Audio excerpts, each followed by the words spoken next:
तो हेलो बच्चों, मैं हूं मनीष और मैं आज आपको पढ़ाने जा रही हूँ बोन हीलिंग। तो बोन हीलिंग क्या होता है, पहले जानो कि बोन हीलिंग होता क्या है। कि हमारा जो बोन है वो फ्रैक्चर हो गया, तो ये वो फ्रैक्चर जब हो गया तो हमारा बोन क्या ऐसे का ऐसा फ्रैक्चर रहेगा, जिंदगी भर नहीं रहेगा।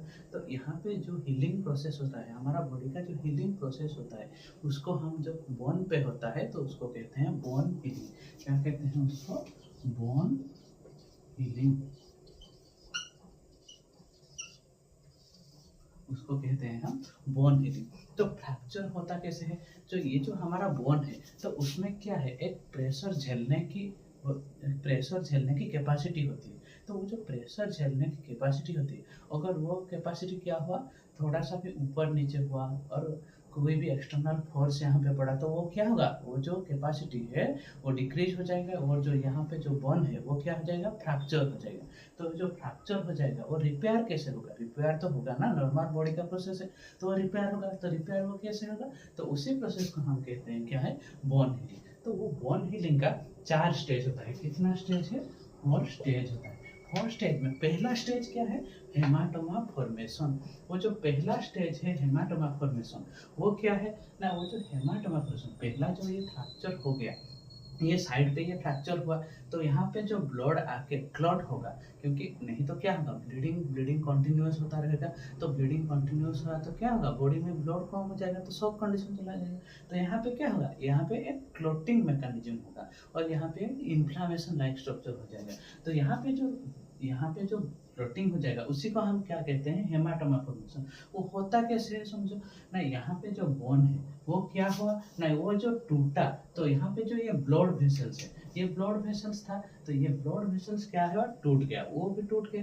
तो वो जो ब्लड वेसल्स टूट गया तो यहाँ पे क्या होगा, वो जो ब्लड वेसल्स का ब्लड आके यहाँ पे क्लॉट हो जाएगा। हमारा बॉडी में नॉर्मल है ब्लड क्लॉटिंग होता है, तो यहाँ पे क्या हो जाएगा, ब्लड क्लॉट हो जाएगा। और जो इन्फ्लामेटरी पार्टिकल्स है, जो इन्फ्लामेटरी पार्टिकल्स ब्लड में घूमते हैं, तो ये जो इन्फ्लामेटरी पार्टिकल्स है वो यहाँ पे आके गैदरिंग हो जाएगा। तो यहाँ पे क्या होगा, haematoma formation means blood clotting like formation. यहाँ पे दिख रहा है ना, रेड रेड रेड रेड जो है, तो ये क्या हो जाएगा, ये है हेमाटोमा फॉर्मेशन। ये क्या है, हेमाटोमा फॉर्मेशन।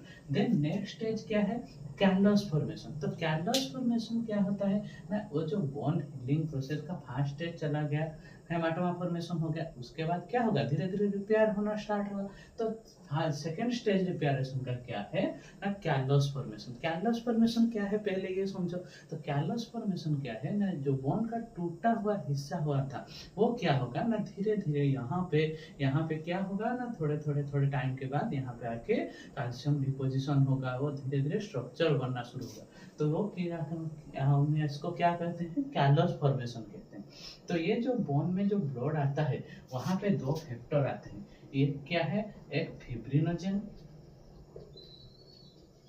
एक आता है फिब्रिनोजन एंड और एक है ऑस्टियोब्लास्ट करके, ऑस्टियोब्लास्ट। तो ये जो फिब्रिनोजन है, तो ये फिब्रिनोजन यहाँ पे आके क्या होगा ना, बाइंड हो जाएगा। तो ये जो फिब्रिनोजन बाइंड हो गया तो वहाँ पे क्या होगा ना, फाइब्रोब्लास्टिक सेल्स जो है वो यहाँ पे आके बाइंड हो जाएगा। और जो यहाँ पे और एक है ऑस्टियोब्लास्ट। तो ये जो फाइब्रोब्लास्टिक सेल यहाँ पे आके बाइंड हो गया तो क्या हुआ, कोई भी चीज बाहर नहीं जाएगा, कुछ भी जो बॉडी के अंदर का चीज है वो बाहर नहीं जाएगा। देन उसके बाद क्या होता है, उसके बाद काम आता है फिब्रिनोजन के बाद ऑस्टियोब्लास्ट का। तो ऑस्टियोब्लास्ट क्या करेगा ना, यहाँ पे ऑस्टियोइड फॉर्मेशन करेगा। ऑस्टियोइड क्या है ना, न्यू न्यू जो बोन सेल डेवलप होता है, वो बोन सेल को यहाँ पे लाके डिपोजिशन करेगा और कैल्शियम को लाके यहाँ पे डिपोजिशन करेगा। तो वो जो ऑस्टियोब्लास्टिक है, ऑस्टियोब्लास्टिक में तुमको पता है जो क्या है, न्यू सेल जनरेशन सेल को हम ऑस्टियोब्लास्ट कहते हैं। तो ये जो ऑस्टियोब्लास्टिक सेल है वो ऑस्टियोइड सिक्रेशन करेगा, just like a new cell and fluid secretion करेगा, जो यहाँ पे आके एक फ्रेमवर्क, एक न्यू बोन बनने का स्ट्रक्चर प्रोवाइड करेगा। तो वो जो हो गया, और फिब्रिनोजन और ऑस्टियोब्लास्ट उसका काम करते हैं। तो उसके बाद क्या होगा ना, उसके बाद थर्ड प्रोसीजर आता है बोनी कैलस फॉर्मेशन। तो जो बोनी कैलस फॉर्मेशन क्या होगा ना, जो कैलस था वो कन्वर्ट होगा बोनी पार्ट को, हार्ड हो जाएगा। जो सॉफ्ट पहला जो सॉफ्ट होता है, डॉक्टर फ्रैक्चर हो जाता है तो डॉक्टर प्लास्टर लगाता है, तो प्लास्टर लगाता है तुम्हें पता नहीं चलता है कि अंदर क्या होता है। तो वो जो अंदर क्या होता है तुम्हें पता नहीं चलता है। तो पहला क्या होता है, callus mean soft bone formation होता है। देन वो क्या होता है ना, धीरे धीरे बोनी और हार्डनिंग होता है। तो उसे क्या कहते हैं हम, बोनी कैलस फॉर्मेशन कहते हैं।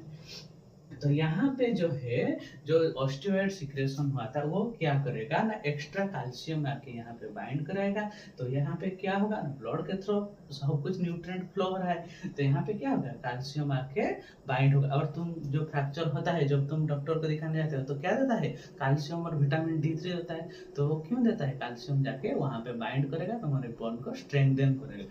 तो यहाँ पे जो फ्रैक्चर हो गया तो कैल्शियम आके डिपोजिशन हो जाएगा, डिपोजिशन हो गया तो कैलस जो था वो धीरे धीरे हार्डनिंग होगा। हार्डनिंग होगा तो क्या होगा, बोनी कैलस फॉर्मेशन होगा। क्या होगा, बोनी कैलस फॉर्मेशन होगा। Bony hard callus is formed and the dead cell tissue is removed by the macrophages. तो बोनी कैलस तो फॉर्मेशन हो गया। देन ये जो डेड सेल टिश्यू था, ये जो डेड सेल टिश्यू है, ये क्या होगा ना, ब्लड के थ्रू, मैक्रोफेजेस के थ्रू ये फागोसाइटोसिस नेचर होगा। और जो डेड सेल टिश्यू है वो बॉडी से, डेड बोन सेल टिश्यू है वो बॉडी से रिमूव आउट हो जाएगा। समझ में आया क्या हो रहा है। तो यह क्या होगा, रिमूव आउट हो जाएगा। देन लास्ट स्टेज क्या होगा, सब कुछ रिपेयर तो हो गया, नेक्स्ट लास्ट में रिमॉडलिंग तो होगा ना। क्यों रिमॉडलिंग होगा, तुम्हारा बोन पहले जैसा था ऐसा स्ट्रक्चर तो आएगा ना, रिमॉडलिंग होगा। तो लास्ट में क्या होता है, recanalisation and remodelling process. Recanalisation and remodelling क्या कहता है ना, पहले क्या होगा, जो ये ब्लड वेसल्स टूटा हुआ था, ये ब्लड वेसल टूटा था, तो ये क्या होगा, पहले जैसा ये कैनल के जैसा फॉर्म हो जाएगा, जुड़ जाएगा है, ये क्या होगा, जुड़ जाएगा। तो ये जो रिकैनलाइजेशन हो जाएगा, देन ये क्या होगा, रीमॉडलिंग होगा। उसके बाद क्या होगा, रीमॉडलिंग मींस क्या है ना, ये जो बोन है वो बोन क्या हो जाएगा, फिर से एक नया बोन की तरह, फिर से एक क्या होगा, नया बोन की तरह स्ट्रक्चर मिल गया है उसको। तो हमें क्या पता चलता है, जो फ्रैक्चर जो होता है, प्लास्टर पड़ता है, तो प्लास्टर काटने के बाद क्या होता है, जैसे के जैसा बोन था ऐसे के वैसा मिलता है। 21 दिन बाद, 30 दिन के बाद जब प्लास्टर कटा होता है, तो प्लास्टर काटने के बाद क्या मिलता है, जैसे के जैसा बोन है ऐसा मिलता है।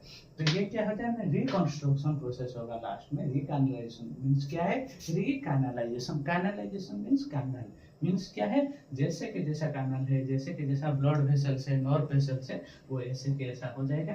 एंड रीमॉडलिंग लास्ट में क्या होगा, वो जो बोन का पेरियोस्टियम लेयर होता है, ऊपर में पेरियोस्टियम लेयर होता है, वो वैसे की वैसा यहाँ पे क्या हुआ, टूटा हुआ था, इन्फ्लेम्ड हुआ था, यहाँ पे क्या हुआ, नॉर्मल के जैसा हो गया। तो लास्ट में क्या होता है, recanalisation and remodelling. And last में क्या होता है, और जो डेड सेल टिश्यू रह गया है उसको क्या होगा, मैक्रोफेजेस एनगल्फ करके ब्लड के थ्रू वो ले जाएगा एक्सक्रीटरी सिस्टम के पास। तो ये समझ में आया ना, बोन हीलिंग का प्रोसेस इजी था ना, बोन हीलिंग। तो पहला क्या होता है, हेमाटोमा फॉर्मेशन मींस इन्फ्लामेशन हो गया, कि बॉडी के अंदर से जो ब्लड आ रहा है तो ब्लड बाहर ना जाए, समझ में, ब्लड बाहर ना जाए। सेकंड में क्या हो, कैलस फॉर्मेशन मींस वहां पे धीरे धीरे क्या होता है, थोड़ा बोन सेल व कैल्शियम सेल आके वहां पे डिपोजिशन होता है। और क्या होता है, फिब्रिनोजन और ऑस्टियोब्लास्ट उसका काम करता है। देन नेक्स्ट स्टेज क्या होता है, थर्ड स्टेज में बोनी कैलस जो आके डिपोजिशन हुआ था वो क्या होगा, स्ट्रॉन्ग होगा, बोनी फॉर्मेशन होगा, बोनी कैलस फॉर्मेशन होता है। देन एंड में क्या होता है, रिकैनलाइजेशन, पहले के जैसा था रिकैनलाइजेशन एंड रीमॉडलिंग। क्या होता है, जब किसी का शादी होता है तो क्या होता है, पहले उसको तैयार किया जाता है, हल्दी होता है, मेहंदी होता है, और जब शादी के दिन आता है क्या होता है, वो मेकअप होता है, रीमॉडलिंग होता है, मॉडलिंग होता है। वो ऐसा क्या हो जाएगा, जैसे नेचुरल में था वो ऐसे नेचुरल की तरह रिकैनलाइजेशन एंड रीमॉडलिंग हो जाएगा। समझ में आया ना। तो 4 प्रोसेस है, बहुत ही इजी है। फर्स्ट है हेमाटोमा फॉर्मेशन, प्लॉट हो गया, देन उसके बाद क्या हुआ, कैलस फॉर्मेशन हो गया, देन बोनी कैलस फॉर्मेशन हो गया, उसके बाद रीमॉडलिंग प्रोसेस हो गया। समझ में आया ना। ये जो प्रोसेस है ना उसको क्या बोलते हैं हम, बोन हीलिंग बोलते हैं। ये कितना टाइम लेता है, age according to bone fracture, ज्यादा से ज्यादा 14 डेज टू 21 डेज और 30 डेज अराउंड का टाइम लेता है। तुमको समझ में आया ना क्या बोल रहा हूँ मैं। है, समझ में आया? तो ये जो बोन हीलिंग का प्रोसेस था इजी था। यदि अगर तुम्हें कुछ भी वीडियो के अंदर कुछ भी गलती दिख रहा है तो कमेंट करो। अगर तुम्हें वीडियो पसंद आए तो लाइक करो, सब्सक्राइब करो, कर दो। मैं तुम्हारे लिए और भी नर्सिंग का अच्छा वीडियो लेके आऊँगा, और भी बहुत सारे सब्जेक्ट कवर करने के लिए ट्राई करूँगा। तुम मेरे चैनल को सब्सक्राइब कर दो और लाइक कर दो और कमेंट कर दो कि कहाँ कहाँ गलती हुई है और कहाँ पे मुझे सुधारना चाहिए, और क्या तुम्हें पसंद आ रहा है वो तुम्हें कमेंट कर दो। तो रह रहा हूँ। जय जगन्नाथ, जय हिंद।